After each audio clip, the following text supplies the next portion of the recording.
कहानी के शुरू में रात के वक्त तेज बारिश में सुनसान रोड पर चलते हुए हम एक लड़की को देखते हैं। जिसके बाद एक लड़का जो अपनी शॉप पर बैठा चीजों को ठीक कर रहा था, वो अपनी शॉप पर बैठे हुए एक कस्टमर को देखता है जो एक बूढ़ा आदमी था। ये उससे बात करने की भी कोशिश करता है, लेकिन तभी लाइट्स जलने बुझने लगती हैं, जिस वजह से वो काफी डर जाता है। इस लड़के का नाम हुडू था और अचानक इसके पीछे वही लड़की आ जाती है जो रोड पर चल रही थी। उससे भी ये डर जाता है। दरअसल ये लड़की इसकी पुरानी दोस्त थी और यहाँ पर ये हुडू को डराकर उससे मजाक कर रही थी। जिसके बाद इसकी दोस्त बताती है कि मेरे पास कोई नौकरी नहीं है, मैं सारे इंटरव्यूज में फेल हो गई हूँ, मेरे पास एक पैसा नहीं है। दरअसल इसकी दोस्त यहाँ पर इससे पैसे लेने आई थी जो इसने हुडू को कुछ टाइम पहले दिए थे, पर वो उसको कहता है देखो अभी मेरे पास कोई पैसा नहीं है, मैंने सारे पैसे घर के किराए में दे दिए हैं। उसकी दोस्त इस बात पर बहुत गुस्सा करती है। वो उस पर इतना ज्यादा चिल्लाती है कि वो बेहोश हो जाती है।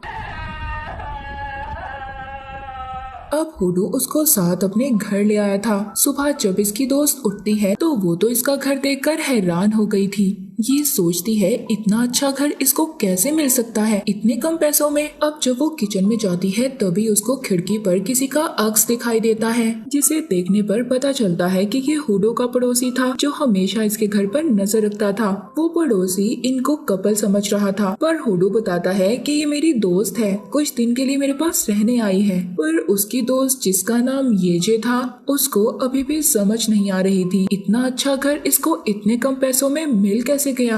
हुडू बताता है कि घर का मालिक थोड़ा सा पागल है, इस वजह से मैंने ये घर उसको अपनी बातों में फंसा कर ले लिया। पर असल बात ये थी कि इसने घर लेने के लिए उस मालिक मकान की बहुत मिन्नतें की थी। वो अपनी दोस्त येजे के सामने अपनी वैल्यू बनाना चाहता था, इसीलिए झूठ बोल रहा था। येजे ये सुनकर कुछ नहीं कहती और सोने चली जाती है, पर तभी उसका पाँव एक खिलौने पर आ जाता है। वो हुडू को डांटती है, क्या तुम अब भी खिलौनों से खेलते हो? वो कहता है नहीं नहीं ये मेरा नहीं है। जिसके बाद ये हुडू के बेड पर जाकर लेट जाती है और उसे बोलती है कि किराए में मेरे ही तो पैसे लगे हैं ना, इसीलिए तो मेरे साथ अपने घर की हर चीज बांटोगे। वो बेचारा सब बातें सुनकर उसे कुछ नहीं कहता और सोफे पर सोने चला जाता है। पर तभी वहाँ पर किसी का हाथ उसको हिला रहा था, उसको उठाने की कोशिश करता है। पहले तो वो ये समझ रहा था कि ये जे होगी, वो ध्यान नहीं देता, पर काफी ज्यादा हिलाने पर ये उठ जाता है। इसको अपने सामने एक लड़की की स्पिरिट आत्मा दिखाई देती है।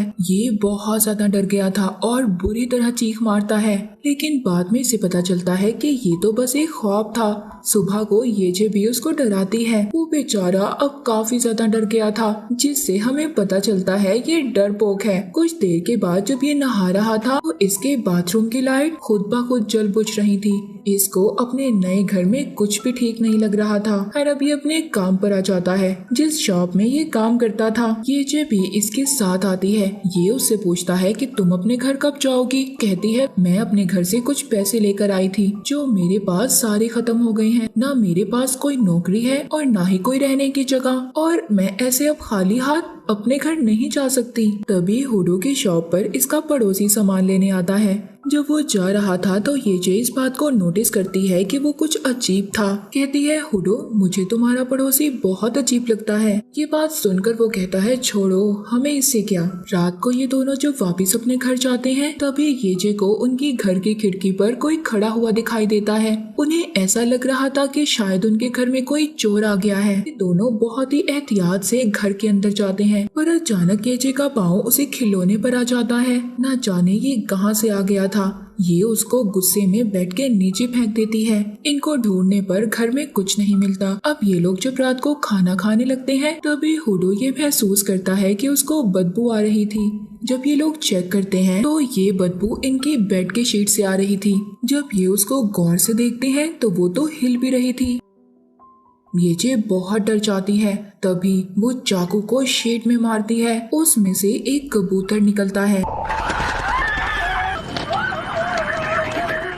उसे देखकर तो अब वो और ज्यादा डरने लगी थी। वो फौरन से भागकर उसी पड़ोसी के घर आ जाते हैं जो हुडू के घर के साथ रहता था और उस पर नजर भी रखता था। येजे उस पड़ोसी से पूछती है क्या तुम जानते हो उस घर में सब कुछ अजीब क्यों होता है? वो कहता है हाँ मैं जानता हूँ, इस घर में एक लड़की रहती थी और वो मुझ पर नजर रखा करती थी। दिखने में ऐसा लगता था कि शायद उस लड़की पर किसी ने जादू किया हुआ हो और साथ ही साथ वो कुछ अजीब चीजें भी करती रहती थी। जब रात को अपनी पढ़ाई करता था तो मुझे बहुत अजीब और डरावनी आवाजें आती थी। एक दिन उस लड़की ने खुद को मार लिया। मुझे इस बात पर बहुत अफसोस हुआ। अगर मैं पहले ही ये सब बातें पुलिस को बता देता तो शायद उसके साथ ऐसा ना होता। ये दोनों उस पड़ोसी की बातें सुनकर और ज्यादा डर गए थे। ये सब बातें सुनकर हुडो से कहती है, तुम मालिक मकान को फोन करो, हम उससे पैसे मांगेंगे अपने और ये घर खाली कर देंगे। जब अगले दिन ये लोग मालिक मकान से पैसे लेने जाते हैं तो ये कहती है कि आपने हमसे ये बात छुपाई कि घर में एक लड़की ने अपनी जान ली थी। लेकिन जब मालिक मकान उन्हें कॉन्ट्रैक्ट पेपर दिखाता है तो उसमें सब कुछ साफ लिखा हुआ था। इससे ये बात पता चलती है कि हुडो ने कम पैसों की लालच में पेपर्स को पढ़ा ही नहीं था। मुझे इस बात पर उसको बहुत बातें सुनाती है, पर अब जैसे तैसे कर वो दोबारा हिम्मत करते हैं अपने घर जाने की। आज जाकर ये उस लड़की की आत्मा को आवाज लगाते हैं जिससे वो लड़की सीढ़ियों पर खड़ी हो गई थी। यानी उस लड़की की आत्मा को इन दोनों ने देख लिया था। ये बहुत ज्यादा डर गए थे और डर के मारे बाहर भाग जाते हैं। ये दोबारा से रात गुजारने के लिए हुडो के शॉप पर आ जाते हैं। यहाँ पर बैठकर ये दोनों प्लान करते हैं कि ये अपने घर को आगे किसी को किराए पर दे देंगे। अगले दिन इनका घर देखने एक कपल आता है और वो आत्मा पूरे घर में अर्थक्वेक यानी जलजला ले आती है, उन्हें डरा देती है, जिस वजह से वो बेचारे तो घर छोड़कर ही भाग गए थे। इस तरह ये और भी बहुत सारे लोगों को घर दिखाते हैं, पर उस लड़की की आत्मा सबको डराकर भगा देती है, जिससे इनका ये प्लान भी फेल हो गया था। अब ये दोनों इंटरनेट पर जादू करने वाले लोगों को ढूंढते हैं जो आत्मा को पकड़ सके, पर उनकी फीस बहुत ज्यादा थी और इनके पास तो पैसे भी नहीं थे। ये दोनों सोचते हैं क्यों ना हम खुद ही से जादू कर उस आत्मा को भगा दें। ये इंटरनेट पर अब इन चीजों को ढूंढने लगते हैं। इनको ऐसा तरीका मिल ही जाता है जो अच्छा भी था और सस्ता भी। इनको पता चलता है कि घर में हर तरफ नमक फेंकने और बीज फैलाने से आत्मा भाग जाएगी। ये ऐसा ही करते हैं, पर इनका ये प्लान भी नाकाम हो गया था। वो आत्मा इन्हीं के फैलाए हुए बीजों को इनके ऊपर फेंकने लगती है। ये बहुत डर जाते हैं और फिर से हुडो की शॉप पर रात गुजारने आ जाते हैं। ये जो यहाँ पर फिर से इंटरनेट पर कम पैसों में जादू करने वालों को ढूंढने लगती है, जिस पर उसको एक लड़का मिल भी जाता है। ये उसे अपने घर बुलाते हैं, पर जैसे ही लड़के की नजर उस लड़की की आत्मा पर पड़ती है जो चोरी छुपे इसे देख रही थी, ये तो बुरी तरह से डरकर घर से बाहर भाग जाता है। तभी हमें पता चलता है कि ये लड़का नकली जादूगर था। दोनों इस जादूगर लड़के से अपने पैसे मांगते हैं, पर वो कहता है सारे पैसे तो मेरे यहाँ पर आने में खर्च हो गए, अब मेरे पास कोई पैसा नहीं है और मैं तो बहुत भूखा भी हूँ। हुडो जब ये सुनता है तो वो उसे अपने घर ले आता है और खाना खिलाता है, जिसके बाद वो लड़का हुडो को अपनी सच्चाई बताता है। कहता है कि मेरी फैमिली के सभी लोग जादूगर हैं, आत्माओं को पकड़ते हैं, पर मैं ये सब नहीं करना चाहता था। मुझे तो सिंगिंग और डांस करने का काफी शौक था, लेकिन ये मेरे घर में सब करते थे, इसीलिए मुझे भी अपने घर वालों की तरह बनना पड़ा और ये सब कुछ करना पड़ा। तभी इसी दौरान देखते हैं कि उस लड़की की आत्मा येचे के अंदर आ गई थी। वो जादूगर लड़के और हुडो पर हमला कर देती है। इसी दौरान वहाँ से पुलिस की गाड़ी भी गुजर रही थी। इनकी आवाजें सुनकर पुलिस भी इन तीनों को अपने साथ पकड़कर ले जाती है। अगली सुबह येचे को होश आता है तो वो बिल्कुल ठीक थी। यहाँ पर पुलिस वाला इनको बताता है कि असल में उस लड़की के मरने की वजह कुछ और थी। एक मास्क पहना हुआ आदमी उस पर हर वक्त नजर रखता था। उस आदमी ने लड़की के घर पर छुपाकर कैमरे लगाए हुए थे। जब उस लड़की को इस बात का पता चला तो उसने घबराहट में खुद की जान ले ली। हमारे पास सिर्फ उस आदमी की मास्क पहनी हुई वीडियो है, इसीलिए हम आज तक उस आदमी को नहीं पकड़ पाए। इनको सब बातें सुनकर समझ आ गई थी। वो लड़की इनसे खुद का इंसाफ चाहती थी।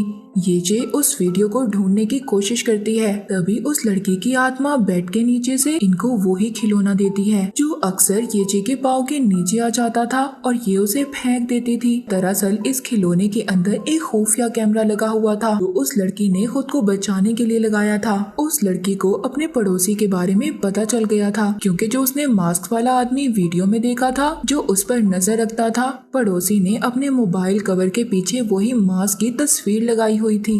इससे हमें ये पता चलता है कि हुडो के पड़ोसी ने उसे जो कुछ बताया था सब झूठ था। वो खुद ही था जो उस लड़की को तंग करता था। फिर जिसके बाद वो लड़की जल्दी से अपने घर आकर पुलिस को फोन करने लगी, पर तभी यहाँ पर वो पड़ोसी आ गया और उसने उस लड़की को मार दिया। मगर ये सब कुछ उस खिलौने में रिकॉर्ड हो गया था जिसमें खुफिया कैमरा लगा हुआ था। बाद में वो पड़ोसी सब कुछ ऐसे सेट करता है जैसे उस लड़की ने खुद को मारा हो।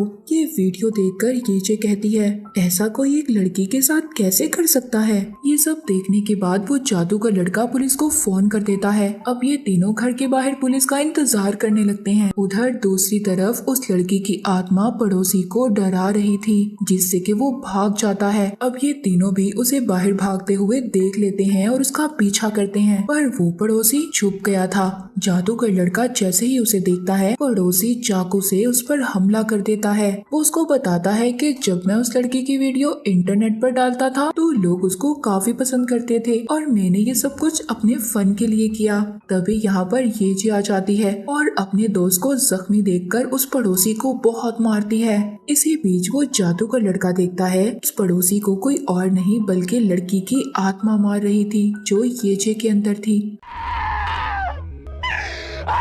तभी पुलिस भी वहाँ पर आ जाती है। पड़ोसी को पुलिस अपने साथ ले गई थी। पड़ोसी जाते हुए देखता है कि उस लड़की की आत्मा येचे के पीछे खड़ी थी। अगले दिन येचे अपने दोस्तों के साथ मिलकर उस लड़की का फ्यूनरल रखती है ताकि उस लड़की की आत्मा को सुकून मिले और वो अपनी दुनिया में चली जाए। मूवी के आखिर में हम देखते हैं वो जादू का लड़का भी येचे और हुडो के साथ घर ही में रहने लगा था। येचे उन दोनों को एक आइडिया देती है, कहती है क्यों ना हम लोग मिलकर भूतों और आत्माओं को पकड़ने और उनको भगाने का काम शुरू करें, इससे हमारी पैसों की परेशानी भी खत्म हो जाएगी। तभी इनके घर की लाइट्स जलने बुझने लगती हैं। इनके सामने एक आदमी बैठा हुआ था। ये वही आदमी था जो हमने मूवी के शुरू में हुडो की शॉप पर देखा था। असल में ये भी भूत आत्मा थी जो इनके पास अपनी परेशानी लेकर आई थी। अब क्या ये तीनों इसकी मदद करेंगे? और इसी के साथ ये मूवी यहीं पर खत्म हो जाती है।